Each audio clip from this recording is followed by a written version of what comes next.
नमस्कार मित्रों, स्वागत है आपका एसपी हिंदी कहानी चैनल पर। आज हम आपको सुनाने जा रहे हैं एक ऐसी कथा जो शायद आपने पहले कभी नहीं सुनी होगी। आखिर मरते हुए कर्ण को द्रौपदी ने क्या दिया? महाभारत का युद्ध समाप्त हो चुका था। धरती पर वीरों का संहार हो चुका था। शरीर से लहूलुहान सूर्यपुत्र कर्ण रणभूमि पर पड़ा हुआ अंतिम सांसें गिन रहा था। कर्ण वह योद्धा जिसे जीवन भर सूत्रपुत्र कहकर अपमानित किया गया, लेकिन जिसने हर अपमान को अपनी ताकत बनाकर धर्म और दान की पराकाष्ठा को छू लिया। वह योद्धा जो कभी किसी याचक को खाली हाथ नहीं लौटाता था। उसी समय ब्राह्मण वेश में भगवान श्री कृष्ण उसके पास पहुंचे। कर्ण के शरीर से रक्त बह रहा था, लेकिन चेहरे पर तेज था। त्याग, तपस्या और धर्म का तेज।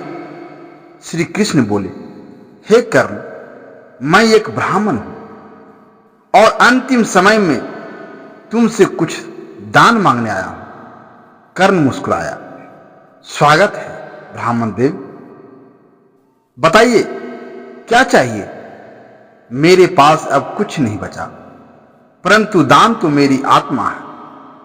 श्री कृष्ण ने चारों ओर देखा और कहा, तुम्हारे पास तो अब कुछ भी नहीं है, फिर भी कुछ दोगे? कर्ण ने कहा, मेरे पास एक चीज बची है, मेरा स्वर्णमय दांत। इतना कहकर उसने पास पड़ा पत्थर उठाया और अपने ही हाथों से वह सोने का दांत तोड़ लिया। वह कृष्ण को देना ही चाहता था कि श्री कृष्ण बोले, पर यह तो झूठा है, अपवित्र है। कर्ण ने फिर एक तीर उठाया, धरती में मारा। गंगा जल की धार फूट पड़ी।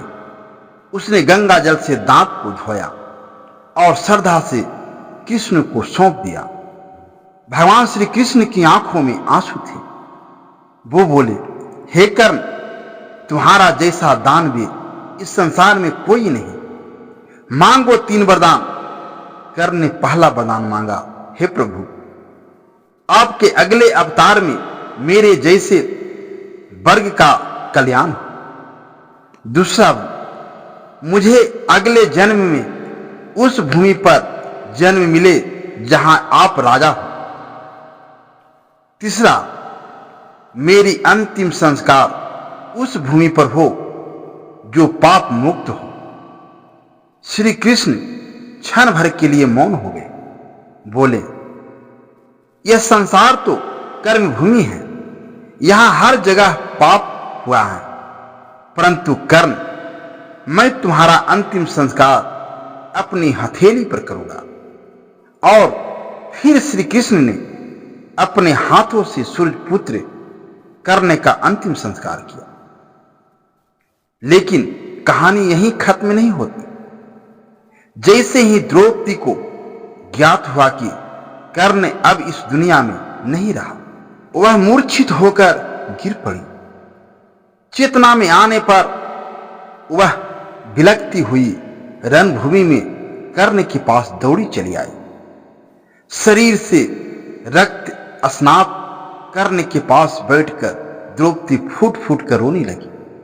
उसने कर्ण के चरणों में सिर रखकर कहा, हे कर्ण, मैं अपराधिनी हूं।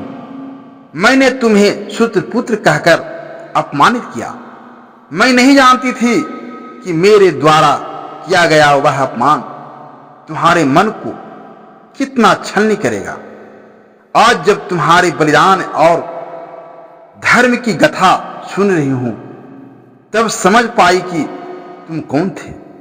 द्रौपदी ने कहा, हे वीर, मैं अपने अहंकार, अपने अज्ञान के लिए क्षमा मांगती हूं। मैं तुम्हें कुछ नहीं दे सकती सिवाय अपने पश्चाताप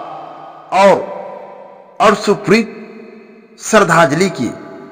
कहते हैं उस समय एक दिव्य प्रकाश हुआ, आकाश से पुष्प वर्षा हुई और आकाशवाणी हुई, कर्ण तुम धन्य हो, तुम्हारी दानशीलता, तुम्हारा धर्म, तुम्हारा क्षमा भाव जुगों जुगों तक याद रखा जाएगा। दोस्तों, आपको यह कथा कैसी लगी? क्या आप मानते हैं कि कर्ण जैसा दानवीर संसार में कोई दूसरा नहीं हुआ? कृपया कमेंट बॉक्स में जय कर्ण दानवीर लिखकर श्रद्धांजलि अर्पित करें।